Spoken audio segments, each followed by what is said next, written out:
In this video, I'm going to be showing you how to create or edit page transitions in your Wix website.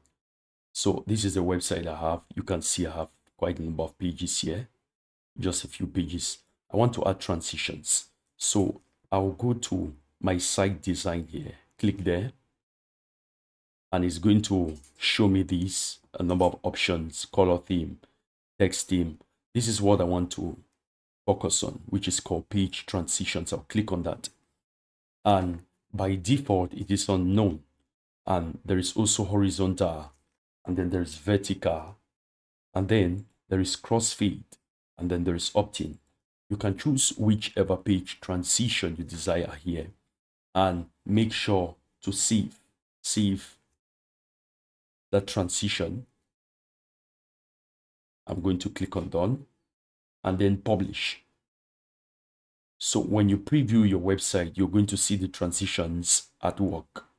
So that is that for this tutorial. Please like this video and subscribe to my channel and watch the next video.